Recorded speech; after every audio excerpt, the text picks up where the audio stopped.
Okay, so we will be having a break shortly, but yeah, if we listen to Anne first, and then we'll be having a little music break then. So yeah, thank you. Hi guys, I'm just giving Anne a minute.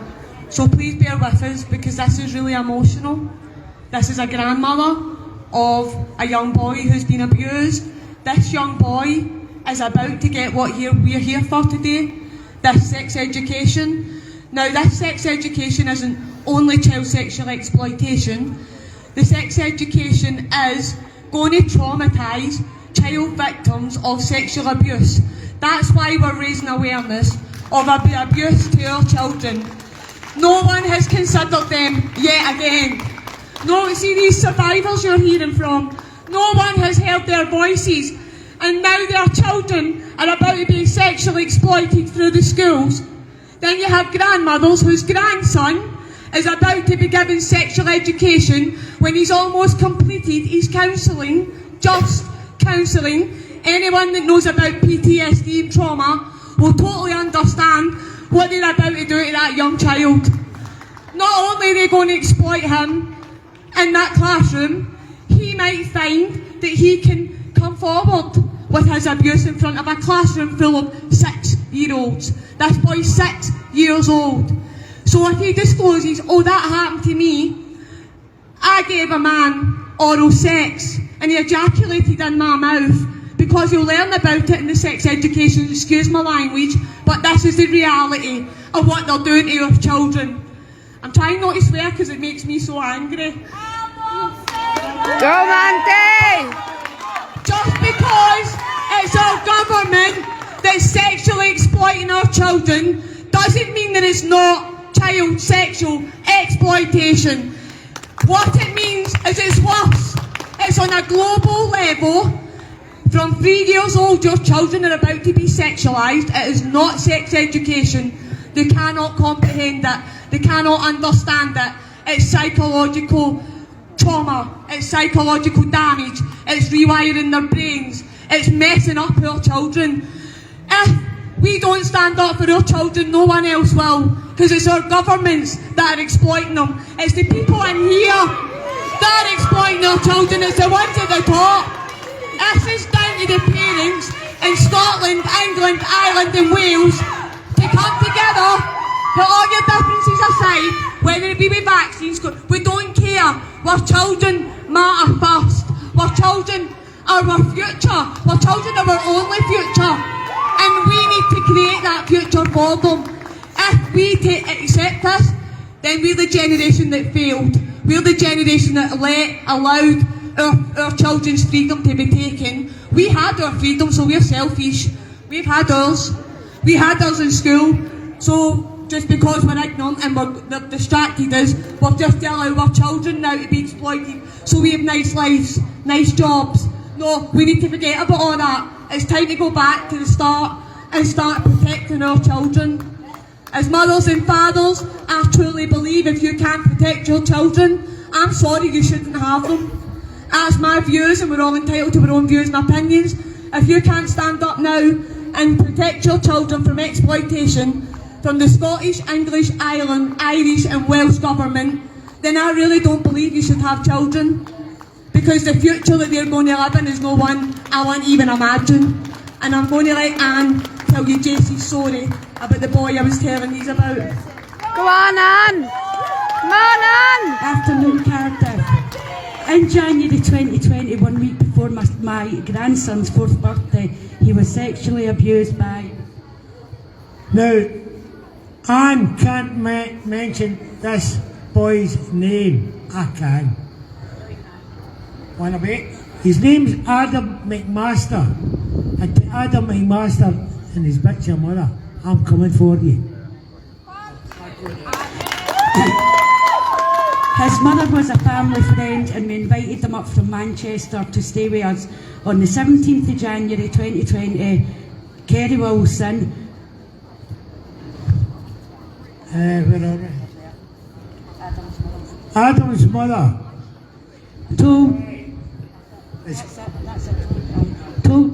to take care of Jace in the bedroom to play in the PlayStation. He double locked the doors, sat my grandson on the bed and told him exactly what he was going to do to him. My grandson told him no, but Adam told Jace to be quiet, forced himself upon my grandson after raping my baby. He told him that if he told anyone, he would kill Jace, his family, and from that moment, my grandson was left traumatised and in fear for his life.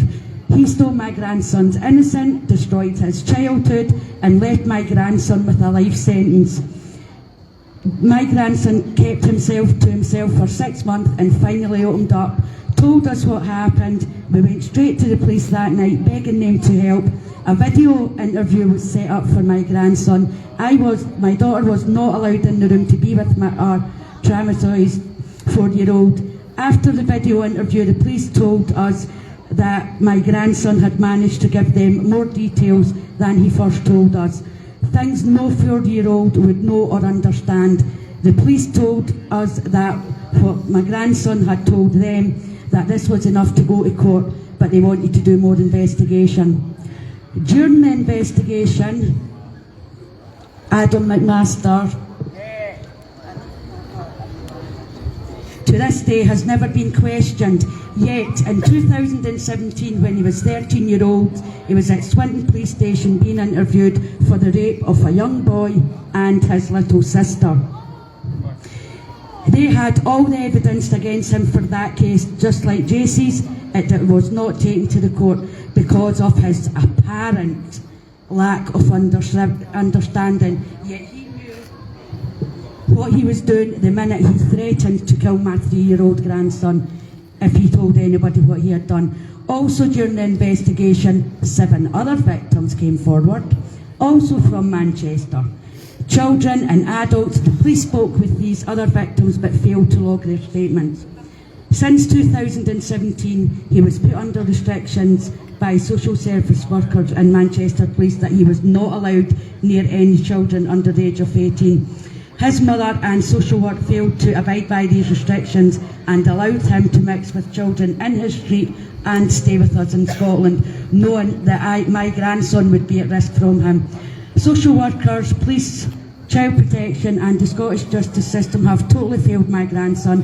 We've appealed to the court for the decision not to take it to court twice. We've raised our concerns with him being able to walk free the streets. It is going to take him to kill a young child for them to open their eyes and something is done about this beast. We have been in contact with the Lord Advocate, but he has now stepped down, so I'm now dealing with the new Lord Advocate. I've also had phone calls back and forth with his social workers manager. The thing that I can't get out of my head that day, I go to bed every night, wake up every morning. The reason he is not getting questioned or taken to court is because he will not understand and he won't cope being locked away. How the hell do you think my grandson feels? We have a young boy's life who's ruined. He goes to bed every night, he wets his bed at night, he soils himself, he's pushed himself away from all his friends. He doesn't like to trust people or meet new people. His life's ruined because of this beast, because that's what he is. He's a beast. Thanks for listening to me, but if you see the flyers out there, can you please get these faces out there, because I'm going for that and its mother, because she is just as bad as him. Petty beasts. Now, can I also mention his mother is allowed that child and protected by social services. His mother has now set that child, she's an adult and responsible for him. She's set him upon 7 children. She befriends the families and grooms them for him, and then she allows her child to go and rape them. He's still walking. He's raped children in Ireland, he's raped children in Wales, he's raped children in Scotland. Is it not Wales? Not Wales, England. How many? Manchester, Scotland. Ireland, something happened. Something happened in Ireland, but we can't confirm it. So we have 3 of the UK's countries. I have a wee poem here. We got it. Anne asked me to read out for Jace. Please bear with me, I broke the last time I tried to read this. So guys, I said my piece. I know I'm meant to be speaking, I've did it. So after I finish this, that's me. So this is Justice. This was written by Shell Robinson from the We Hear You group. So Shell Robinson from the We Hear You group, and it was from a SRA survivor. And she's lived this, she knows what Jace's hell is living in just now. And that is why we're worried. I'm going to let Wales deal with the sex education. This is why. What about their children? Where's the thoughts on them? So they're just going to traumatise them all over again as well as traumatising the rest of them? No way! No way, not in our watch. This ain't happening, guys. This ain't happening. Over my dead body, and I know Kim feels the same. It's not happening. So I'm going to read you Jace's poem. So this is from the eyes of Jace, who's 6 years old. I was a happy, carefree little boy. Then my life changed. A child rapist entered my life, and from that day my life was rearranged. He took my innocence before I even knew what it was. He left my family heartbroken, fighting a never-ending cause. See, they want justice for me, and they bravely fight for this every day. Jace knows we fight. The paedophile should be held to account, so another little boy won't have their childhood taken away. I know my mummy loves me, and I know that she's so sad. I don't really understand why. I'm only 5 years old, a small lad. I try my best to be happy and play and fool around, just like any other little boy, but at night I'm scared and break down. I used to wet the bed, and I never used to wet the bed, and I wasn't plagued with nightmares. I used to sleep soundly before I was told the system don't care. You see, my rapist walks free while I'm locked in a world of my own, because my rapist has learning difficulties. It seems the violence is condoned. He is deemed a vulnerable adult, but I'm just a little boy. What will this man do next? My mummy is scared another childhood he will destroy. I may not have been the first, and my mummy's fear is I won't be the last. How many of us will hurt and will be haunted by our past? I don't know what my future holds, and I know my mummy worries. She wants me to grow up happy, but right now there is no hurry. I want to be a carefree boy and enjoy my childhood. My mummy will make that happen, but that nightmare remains misunderstood. Maybe that's why my mummy cries, because she sees how much I've changed. The world seems an unsafe place because of a man deranged. I don't want that man to hurt others, but nobody listens to me. I'm just a little boy that the justice system doesn't care to see.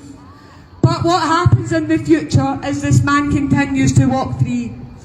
Will the next boy be killed, or will there be others hurt like me? I know my mummy wants him in the jail.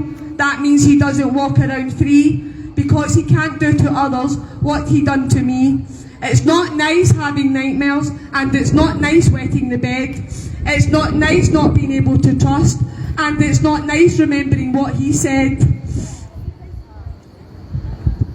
Mine and my mummy's life has changed, but his remains the same.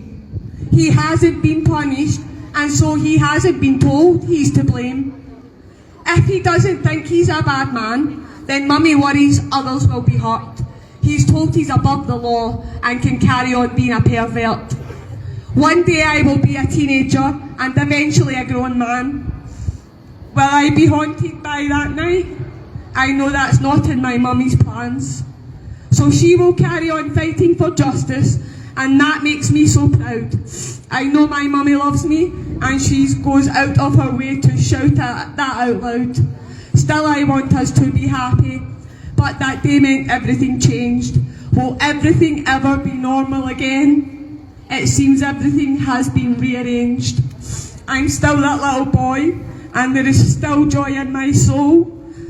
That day may have changed everything, but he doesn't deserve to be in control.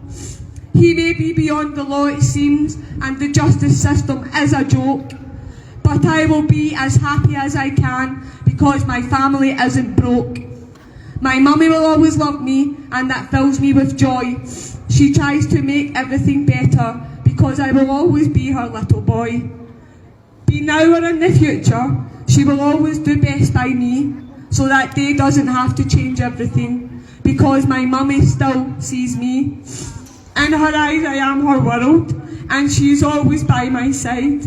That will always be the case, and so we can all move on with pride.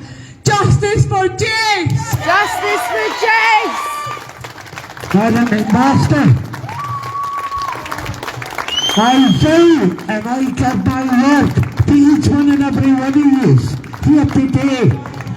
Madam McMaster, I'm coming for you. I will make sure you are locked away. You are never going to harm any more of our children. These people in these parliaments can make laws. Every parliament can change.